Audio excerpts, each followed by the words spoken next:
मग अणुकेंद्रकाच्या सर्वात जवळ असलेले जे पहिलं कवच आहे त्या पहिल्या कवचाला एक विशिष्ट असा क्रमांक दिलेला आहे आणि कवचांच्या कवच जे आहेत त्या कवचांच्या क्रमांकासाठी एन ही संज्ञा वापरतात. म्हणजे पहिलं कवच, दुसरं कवच ते आपण बघूया.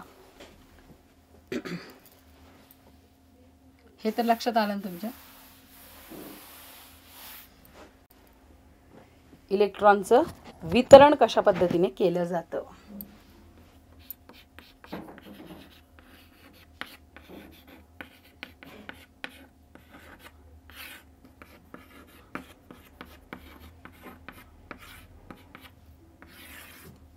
इलेक्ट्रॉनचं जे वितरण आहे ते वेगवेगळ्या प्रकारच्या कवचांमध्ये केलं जातं आणि त्या कवचांची जी संख्या असते ते दर्शवण्यासाठी किंवा जो क्रमांक असतो तो क्रमांक दर्शवण्यासाठी एन हे वापरलं जातं. म्हणजे एन बरोबर पहिलं कवच, दुसरं कवच, तिसरं कवच, चौथं कवच अशा पद्धतीने हे कवच असतात.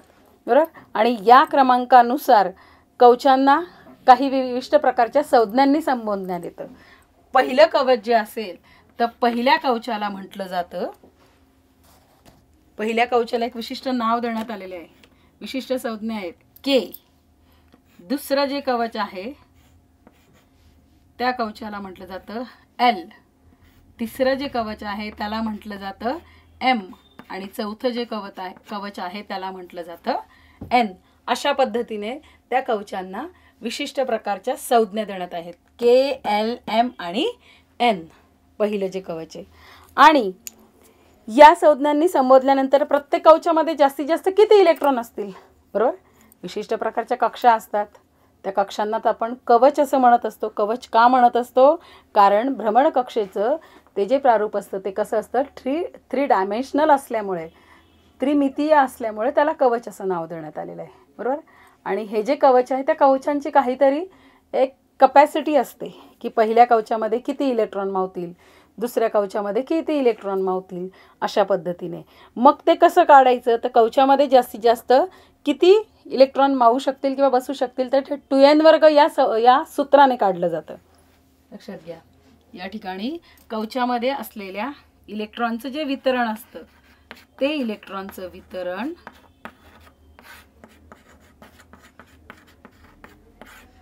2n वर्ग या सूत्राने केलं जातं किंवा या सूत्रानुसार ते ठरतं.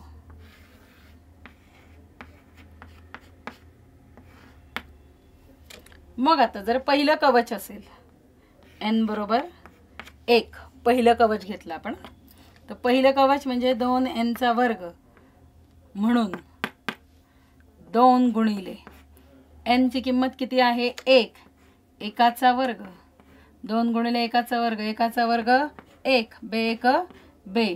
म्हणून के या कवचामध्ये असलेल्या इलेक्ट्रॉनची संख्या किती असेल तर 2 असेल. हे लक्षात घ्या.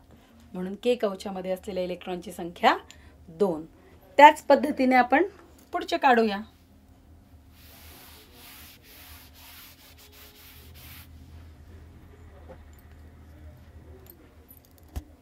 आता दुसरं आहे n बरोबर दुसरं कवच म्हटल्यावर 2. आपलं सूत्र आहे 2n चा वर्ग म्हणून 2 गुणिले n च्या जागी टाकायचे 2, 2 गुणिले 2 चा वर्ग, मग 2 गुणिले 2 चा वर्ग 4, 4 दुने 8. मग दुसऱ्या कवचामध्ये असलेल्या इलेक्ट्रॉनची संख्या किती आहे तर 8 आहे. हे लक्षात घ्या. त्यानंतर n बरोबर जर तिसरं कवच असेल तर 2n चा वर्ग म्हणून 2 गुणिले 3, n च्या जागी टाकणार आपण 3, 3 चा वर्ग, 2 गुणिले 3 चा वर्ग 9, 9 दुने 18. अशा पद्धतीने तिसऱ्या कवचामध्ये आहे 18 इलेक्ट्रॉनचं वितरण केलं जातं. आणि त्यानंतर n बरोबर 4, चौथं कवच जर घेतलं आपण तर 2n वर्ग या सूत्रानुसार 2 गुणिले 4 चा वर्ग म्हणजे 2 गुणिले 4 चा वर्ग 16, तर ते येतात तुमचे 32. अशा पद्धतीने 4 कक्षांमध्ये इलेक्ट्रॉनचे जे वितरण आहे, तर पहिल्या कक्षेमध्ये 2 इलेक्ट्रॉन, दुसऱ्या कक्षेमध्ये 8 इलेक्ट्रॉन, तिसऱ्या कक्षेमध्ये 18 आणि चौथ्या कक्षेमध्ये 32 अशा पद्धतीने इलेक्ट्रॉनचं वितरण जे आहे ते वितरण ठरतं. लक्षात येतंय तुमच्या? आणि याच इलेक्ट्रॉन वितरणानुसार पुढे तुम्हाला वेगवेगळ्या प्रकारचं इलेक्ट्रॉनचं वितरण करून कशा पद्धतीने अणूमधील इलेक्ट्रॉन हे वितरित केले जातात, त्या वितरणानुसार त्या अणूचे कसे वेगवेगळे गुणधर्म आढळतात याविषयी अभ्यास तुम्हाला 9वी आणि 10वी मध्ये करायचा आहे. या ठिकाणी एवढंच लक्षात ठेवायचं की मूलद्रव्यामधल्या इलेक्ट्रॉन स्वरूपण आपण बघितलेलं. KLMN या कवचांमध्ये अनुक्रमे जास्तीत जास्त कसे इलेक्ट्रॉन बसतात? 2, 8, 18 आणि 32 असे इलेक्ट्रॉन सामावू शकतात. ही कवचांची काय असते? कमाल धारकता असते. किमान नाही, जास्तीत जास्त इलेक्ट्रॉन 2, 8, 18 आणि 32 अशा पद्धतीने सामावू शकतात. कवचांच्या कमाल धारकतेनुसार अणूमधील इलेक्ट्रॉनचं कवचांमध्ये काय केलं जातं? वेगवेगळ्या च्यामध्ये वितरण केलं जातं, वाटप केलं जातं. एखाद्या मूलद्रव्याच्या अणूमधील इलेक्ट्रॉनची कवचनिहाय मांडणी म्हणजे त्याचं इलेक्ट्रॉन स्वरूपण असतं. लक्षात घ्या, तुम्हाला हे विचारलं जातं इलेक्ट्रॉन स्वरूपण म्हणजे काय? तर इलेक्ट्रॉन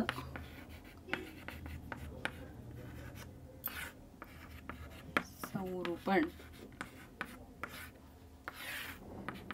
एखाद्या मूलद्रव्याच्या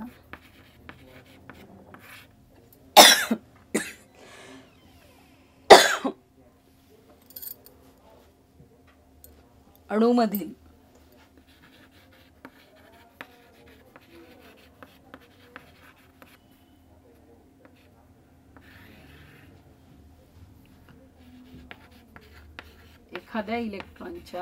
एखाद्या मूलद्रव्याच्या अणूमधील इलेक्ट्रॉन जे असतात त्या इलेक्ट्रॉनची कवचनिहाय जी मांडणी असते, इलेक्ट्रॉनची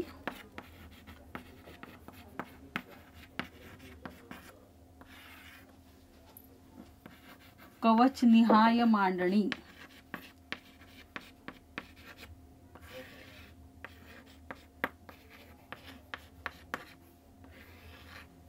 म्हणजेच त्याचे इलेक्ट्रॉन स्वरूपण होय.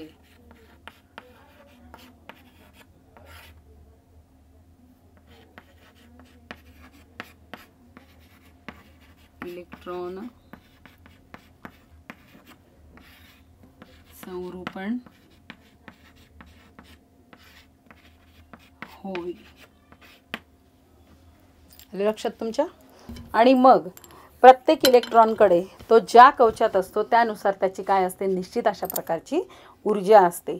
पहिल्या कवचाची इलेक्ट्रॉनची ऊर्जा ही सर्वात कमी असते कारण ते केंद्रकाच्या जवळ असतो आणि त्यापुढील जे कवचामधील इलेक्ट्रॉनची ऊर्जा जी असते ती कवच क्रमांकाप्रमाणे काय होत जाते? हळूहळू वाढत जाते. मूलद्रव्यांच्या अणूंचं इलेक्ट्रॉन स्वरूपण जे असतं ते असं असतं की त्या योगे सर्व इलेक्ट्रॉनची एकत्रित ऊर्जा जी असते ती कमीत कमी असते. अणूतील इलेक्ट्रॉनच्या कवचांच्या कमाल धारकतेप्रमाणे तसेच ऊर्जेच्या चढत्या क्रमांकानुसार असलेल्या कवचांमध्ये ते काय करत असतात? तर स्वतःचं स्थान मिळवत असतात. आता काही मूलद्रव्यांच्या अणूंचं इलेक्ट्रॉन स्वरूपण आपण तक्त्यामध्ये बघूया आणि उरलेला तक्ता आपण पूर्ण करूया. बघा, आता कवचामध्ये इलेक्ट्रॉनचं वितरण कशा पद्धतीने केलं जातं हे आपण बघूया.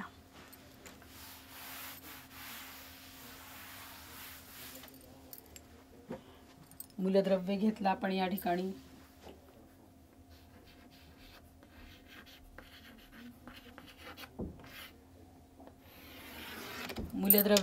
मूलद्रव्यानंतर त्या मूलद्रव्याची रासायनिक संज्ञा, त्यानंतर इलेक्ट्रॉनची संख्या होती, इलेक्ट्रॉनची संख्या, त्यानंतर असते तुमचा कवचातले इलेक्ट्रॉन वितरण. इलेक्ट्रॉन वितरण 4 वेगवेगळ्या कक्षा आहेत माहिती आपल्याला. 4 वेगवेगळे कवच आहेत. कोणते कोणते? K, L, M आणि N.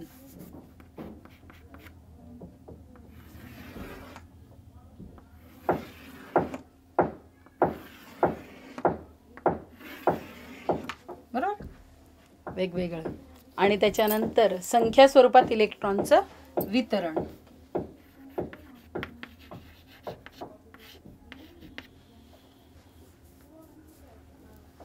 संख्या स्वरूपात इलेक्ट्रॉन वितरण. हा चार्ट तुम्हाला पुस्तकामध्ये सुद्धा बघायला मिळेल, पण पुस्तकामध्ये फक्त 1-2 मूलद्रव्यांचं दिलेलं असेल, आपल्याला बाकीच्या मूलद्रव्यांचं लिहायचं आहे. तर आता कमाल धारकता माहिती तुम्हाला. पहिलं जे कवच आहे आपण सूत्रानुसार बघितलं होतं, 2, दुसरं 8, तिसरं 18 आणि चौथं 32. अशा पद्धतीने हे इलेक्ट्रॉनचं वितरण करत असतात, बरोबर. आता पहिलं मूलद्रव्य आपल्याला बघायचं आहे हायड्रोजन. आपण त्याआधी एक रेष मारून घेऊया या ठिकाणी.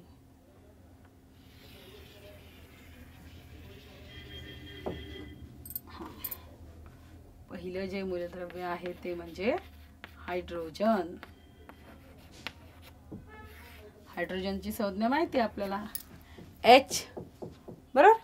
आता अणूमधल्या इलेक्ट्रॉनची संख्या हायड्रोजनची किती असते, तर हायड्रोजनमध्ये एकच अणू असतो आणि या हायड्रोजनमध्ये एक अणू असल्यामुळे त्याच्या पहिल्या कक्षेत किती कमाल, ही आपली काय धारकता आहेत, किमान का कमाल, कमाल धारकता म्हणजे जास्तीत जास्त 2 इलेक्ट्रॉन. आपल्याकडे एकच आहे म्हणून एकच येईल. आणि संख्या स्वरूपात असलेल्या इलेक्ट्रॉनचं वितरण काय येईल, तर 1 येईल. त्याच्यानंतर दुसरं मूलद्रव्य आहे हेलियम.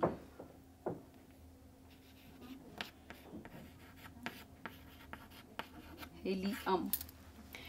हेलियम जे आहे त्या हेलियमची संज्ञा आहे He. आता याच्यामध्ये अणूमधले इलेक्ट्रॉन किती असतात, तर 2 असतात. पहिल्या कवचाची क्षमता आपली 2 आहे. 2 इलेक्ट्रॉन हे पहिल्याच कवचात बसतात, बरोबर. आणि मग याची संख्या स्वरूपात इलेक्ट्रॉन वितरण 2. तिसरं जे मूलद्रव्य आहे ते म्हणजे लिथियम.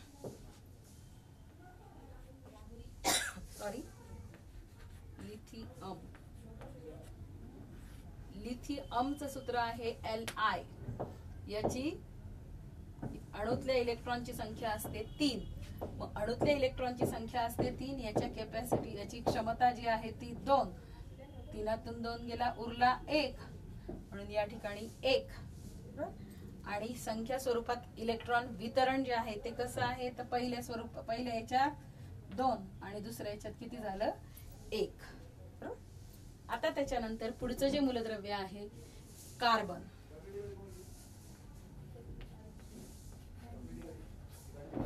कार्बन जे आहे त्या कार्बनची संज्ञा आहे C. प्रत्येक वेळेला आपण रासायनिक संज्ञा लिहितो हे लक्षात घ्या. मूलद्रव्य लिहितोय, मूलद्रव्याची रासायनिक संज्ञा लिहितोय. या ठिकाणी मूलद्रव्याची रासायनिक संज्ञा अतिशय महत्वाची आहे. मी तुम्हाला सांगितलं, कारण याच्या पुढचा भाग जो आपल्याला बघायचा आहे की मूलद्रव्याची रासायनिक संज्ञानंतर त्या मूलद्रव्याचं संयुग जे तयार होतं, संयुगाचं सूत्रानंतर त्या मूलद्रव्यांमध्ये रासायनिक अभिक्रिया कोणत्या घडतात, बरोबर. याच्याविषयी पण आपल्याला 9वी आणि 10वीला शिकायचं, म्हणून हे खूप महत्वाचं आहे. हा भाग मी वारंवार तुम्हाला सांगते, तर याच्याकडे तुम्ही व्यवस्थितरित्या लक्ष द्या. कार्बनची संज्ञा आहे C आणि कार्बन मध्ये इलेक्ट्रॉन संख्या असते 6. किती असते, 6. तर 6चं जे वितरण होतं ते पहिल्या कक्षेमध्ये किती येईल, 2. 6तून 2 गेले, किती उरले, 4. ते 4 येतील दुसऱ्या कक्षेमध्ये. याचं इलेक्ट्रॉन वितरण येतं 2 आणि 4. त्याच्यानंतरचं मूलद्रव्य आहे कार्बन, नंतर नायट्रोजन.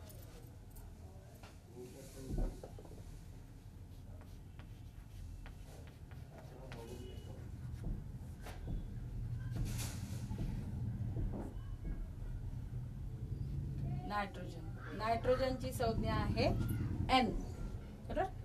आणि या नायट्रोजनचे अणूतल्या इलेक्ट्रॉनची संख्या असते 7. पहिल्या कक्षेमध्ये आहे 2, दुसऱ्या कक्षेची कॅपॅसिटी माहिती आहे आपल्याला 8. 7तून 2 गेले, उरले किती, 5. म्हणून याचे इलेक्ट्रॉन वितरण आहे 2 आणि 5. त्याच्यानंतर नायट्रोजन नंतर आहे ऑक्सिजन.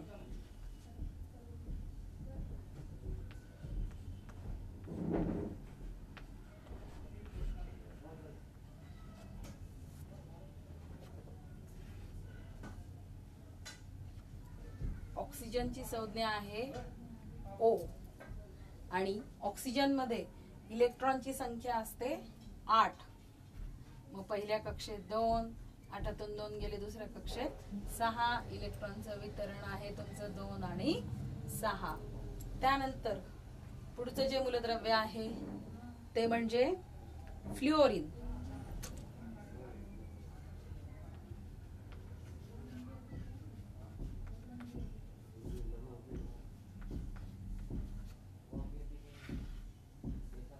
फ्लुओरिन जे मूलद्रव्य आहे त्याची संज्ञा आहे F आणि या फ्लुओरिन मूलद्रव्याचं इलेक्ट्रॉनची संख्या असते 9. पहिल्या कक्षेमध्ये 2 उरलेले 7. अशा पद्धतीने 2 आणि 7 अशा पद्धतीने इलेक्ट्रॉनचं काय होत असतं, वितरण होत असतं. लक्षात आलंय तुमच्या? त्याच्यानंतर आहे तो म्हणजे निऑन. पण इथे घेऊया आता निऑन.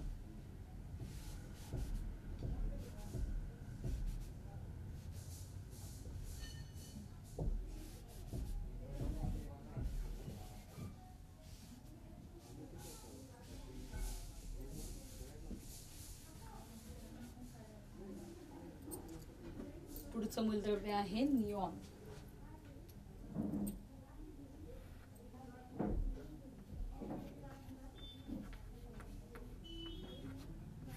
निऑन जे मूलद्रव्य आहे त्याची संज्ञा आहे Ne.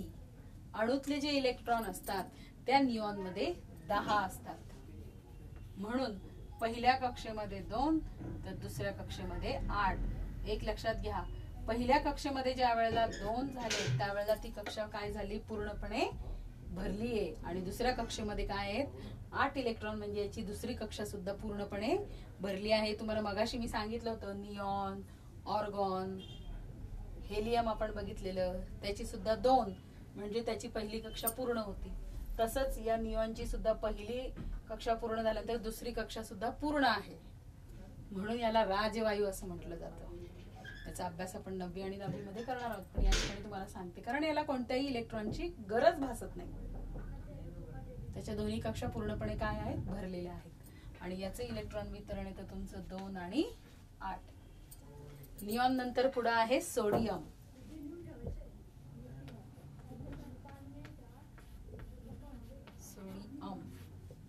सोडियमची संज्ञा आहे Na. याच्यामध्ये असतात इलेक्ट्रॉनची संख्या 11. पहिल्या कक्षेत 2, दुसऱ्या कक्षेत 8 आणि मग 8 आणि 2 10 झाले. तिसऱ्या कक्षेमध्ये येईल तुमचा 1. म्हणून याचं इलेक्ट्रॉन वितरण येतं 2, 8 आणि 1. लक्षात? सोडियम नंतर आहे तुमचं क्लोरीन.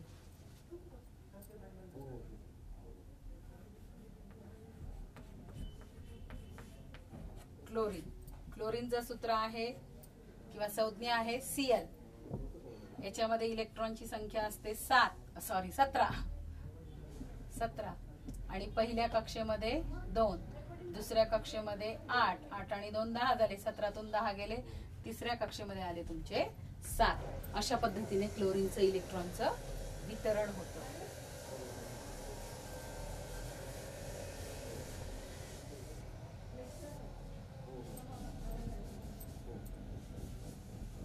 आणि म्हणून त्याच्यामध्ये इलेक्ट्रॉन वितरण कसं होतं तर 2, 8 आणि 7. त्याच्यानंतर आहे क्लोरीन नंतर अर्गॉन. मग अशी सांगितलं तुम्हाला, अर्गॉन किंवा अर्गॉन पण म्हणतात त्याला. अर्गॉन जे आहे ते आहे Ar. त्याच्यामध्ये असतात 18 इलेक्ट्रॉनची संख्या असते 2, 8 आणि 8. लक्षात? अशा पद्धतीने हे ऑर्गॉन जे आहे ते सुद्धा फुलफिल आहे. पहिल्या कक्षेत 2, दुसऱ्या कक्षेत 8 आणि तिसऱ्या कक्षेमध्ये 18 असतात. तर त्याच्यामध्ये सुद्धा 8 म्हणजे तिसरी कक्षा सुद्धा त्याची काय होते, ऑर्गॉन मध्ये सुद्धा पूर्णपणे भरतेच ती. आणि म्हणून या ठिकाणी याचं इलेक्ट्रॉन वितरण येतं 2, 8, 8. आणि त्याच्यानंतर शेवटचं आहे ते म्हणजे ब्रोमीन.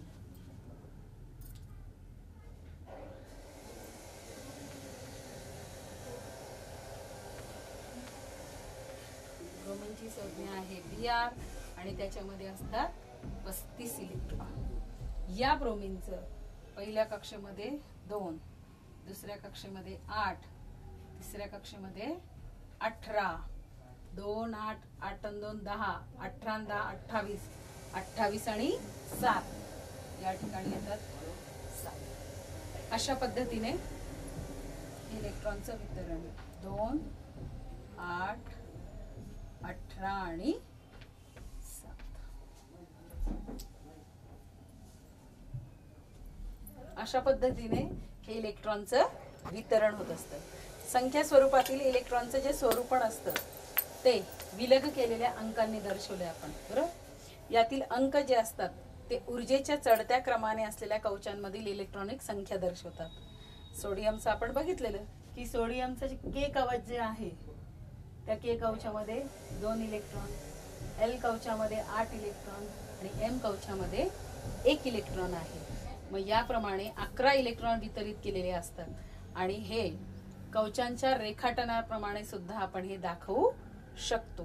त्याच्यानंतर पुढचा भाग आहे तो म्हणजे संयुजा किंवा इलेक्ट्रॉन स्वरूपण. आता संयुजा म्हणजे काय असतं, तर संयुजा म्हणजे एका अणूने तयार केलेले जे रासायनिक बंध असतात त्या रासायनिक बंधांची जी संख्या आहे हे आपण मागच्या पाठात पाहिलं होतं.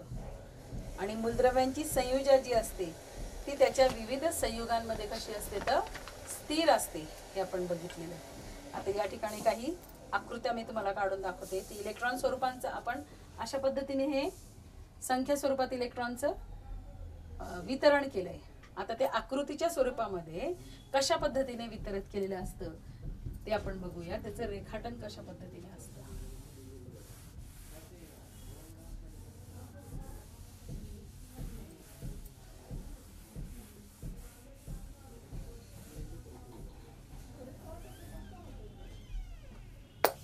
आपण हायड्रोजन हे मूलद्रव्य बघूया. हायड्रोजन मगाशी बघितल्याप्रमाणे, मगाशी सांगितल्याप्रमाणे हायड्रोजन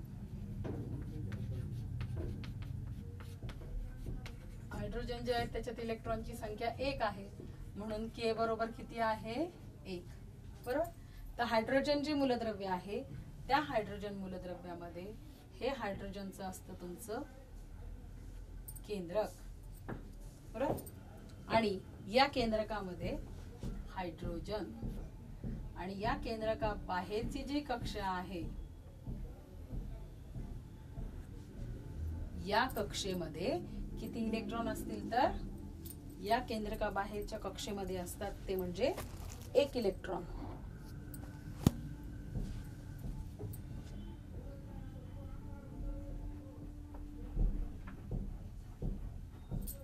एकच आहे ना, ही पहिली कक्षा आणि पहिल्या कक्षेमध्ये आहे तुमचा 1 इलेक्ट्रॉन.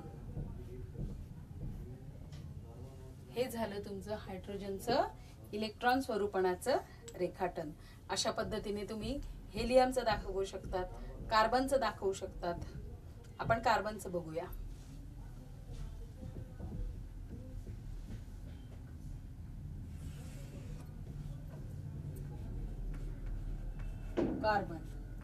कार्बन माहिती तुम्हाला सी संज्ञा आहे.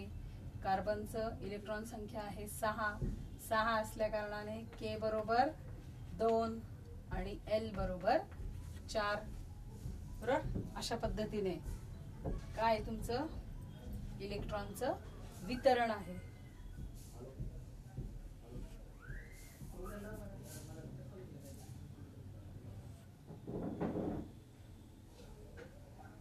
हे झालं तुमचं केंद्रकामध्ये आहे तुमचा कार्बन. आता कार्बन जे आहे त्या कार्बन मध्ये कशा पद्धतीने आहे हे आपण नेक्स्ट लेक्चर मध्ये बघूया. आलं लक्षात? किंवा तुम्ही सगळ्यांनी हा होमवर्क करून ठेवायचं. या ठिकाणी केंद्रक दाखवलंय, याच्यातल्या 2 कक्षा दाखवायच्या आणि याचं रेखाटन तुम्ही करायचं घरी. राहील लक्षात सगळ्यांच्या? ओके. बाकीचं आपण नेक्स्ट लेक्चर मध्ये बघूया.